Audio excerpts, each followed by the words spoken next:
Violent attack that is sparking national outrage. 8 people killed after police say a white man opened fire at 3 metro Atlanta spas. Police say 21-year-old Robert Long has confessed to planning all 3 shootings, telling investigators a sex addiction fueled his deadly assault. We have team coverage tonight with the very latest on what we know about the investigation and the community reaction. We begin with 11 Alive's Brittany Klein-Peter in Cherokee County, where Long's deadly rampage began 24 hours ago. We've been seeing a steady flow of patrons coming in and out of the nearby businesses, but police say this spa behind me is where the gunman opened fire just before 5 p.m. yesterday. Tonight, law enforcement agencies are sharing what may have led him to do so. He understood the gravity of it, and he was pretty much fed up. Local and federal law enforcement agencies working together to understand why 3 metro Atlanta spas were targeted in a deadly attack. The first shooting happened just after 5 p.m. at Young's Asian Massage in Cherokee County. 4 people were killed with a bullet going through the business next door. They was like, oh, it's very screaming, and I told to my husband, hey, you can see what happened with them. Maybe they need help. Just 45 minutes later, 4 more people killed in a second and third shooting at spas across from one another on Piedmont in Midtown Atlanta. Police say they quickly identified Robert Long as the suspect after they put out surveillance photos of the gunman, and Long's family contacted them. Law enforcement said they then used Long's phone to track him down and arrest him in Crisp County last night. Tonight, he's being held at the Cherokee County Detention Center. In a press conference today, the Cherokee County Sheriff said Long has admitted to the crimes and told investigators he's a sex addict. He apparently has an issue, what he considers a sex addiction, and sees these locations as something that allows him to go to these places, and it's a temptation for him that he wanted to eliminate. Law enforcement also saying Long told them he was headed to Florida to commit similar crimes when he was arrested. It really speaks to the coordination and the quick response from law enforcement. This could have been significantly worse. Long, a 2017 graduate of Sequoia High School, you can see yearbook photos here of him playing the drums. Crabapple First Baptist Church telling us Long was a member, releasing a statement saying, quote, "We grieve for the victims and their families, and we continue to pray for them. Moreover, we are distraught for the Long family and continue to pray for them as well." Long is expected to make his first court appearance tomorrow. Today we learned the victims include wives, mothers, and spa employees. Police have released the names and ages of some of the victims killed in Cherokee County, along with the survivor of the attack.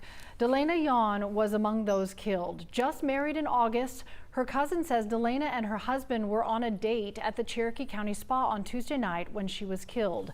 Atlanta police have not yet released the identities of the victims there, but the Korean consulate in Atlanta confirms it's investigating whether 4 of the women killed in the attack were Korean nationals or Korean Americans. There is no denying the impact the shootings have had on Atlanta's Asian American community.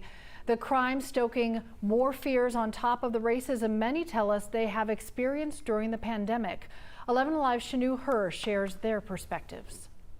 The Asian American community in Metro Atlanta right now is shaken. Some are fearful, some are angry, but together they say they're banding together and mobilizing. Definitely there's something that needs to be done to protect ourselves. Still shaken a day after 8 people were killed at 3 different spas in Metro Atlanta. Law enforcement describing 6 of the victims as Asian women. Ching Shia says she's angry and scared. Once this happens, there going to be more incidents like this. It could be any other stores. It could be like restaurants. It could be any other businesses. While investigators say the suspect says the crime was not racially motivated, there's no denying the impact on the AAPI community, who've seen a spike in violence against them since the start of the pandemic. Shia says now Asian business owners like her and other residents are banding together and also hoping elected officials can help bring awareness and change.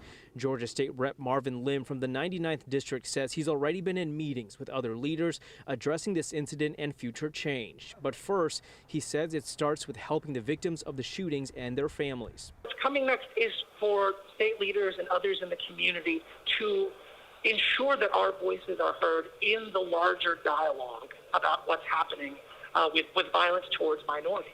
Representative Lim says he and other AAPI elected officials are fighting for Asian Americans at a state level, making sure they're heard and protected. We are there for you. We're trying to do everything we can, and we empathize with everything you're going through. We are heartbroken and confused as well. A few different Asian American organizations in Metro Atlanta, as well as community leaders, are saying they're organizing events in the coming days. As soon as we find out more details, we'll let you know about all of those events right here on 11 Alive. All right, Shanu, appreciate it. There is reaction from all over the country, certainly online. Today, the hashtag For Him was trending nationally after this moment when a Cherokee County Sheriff's deputy described the confessed shooter's actions as stemming from a really bad day. And he was pretty much fed up and kind of at the end of his rope, and yesterday was a really bad day for him, and this is what he did. Regardless of motive, there is no question that yesterday's events come at a time of rising hate and violence against the Asian American Pacific Islander community. Matt Pearl joins us with more tonight. Just hours before yesterday's shootings, a report came out detailing the rise in anti-Asian American actions nationwide. The coalition Stop AAPI Hate reported nearly 3,800 incidents since the start of the COVID-19 pandemic. More than 2/3 were verbal harassment, but 1 in 9 of them were physical. I got 70 emails this morning in an hour. Catherine Shea works out of Chicago for Asian Americans Advancing Justice. They've been holding weekly bystander trainings that are available to all to empower others to intervene when they see anti-Asian harassment. People are looking for answers other than knowing how to donate and what books to read, right? I think people really want to be active in the work of justice. We've got links to both the study and the trainings on 11alive.com. The businesses the shooter targeted were 27 miles apart and all employed Asian women. Yet investigators are not calling this a hate crime as of yet. Why is the overwhelming question we've received today. Jennifer Bellamy joins us. One point we've seen that a self-proclaimed sex addiction wouldn't eliminate the possibility that race could also be a factor or a motivation. Yeah, Cheryl, a lot of people making the point that there can be multiple factors, multiple reasons behind a crime. Investigators, though, say they are still early in their investigation, and right now they can't call it a hate crime. And even if that designation is made in a case, our legal analyst says it's a challenge for prosecutors.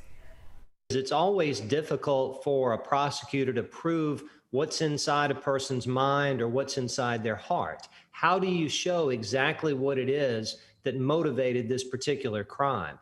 The only way to really do it is to look at things that the defendant may have said.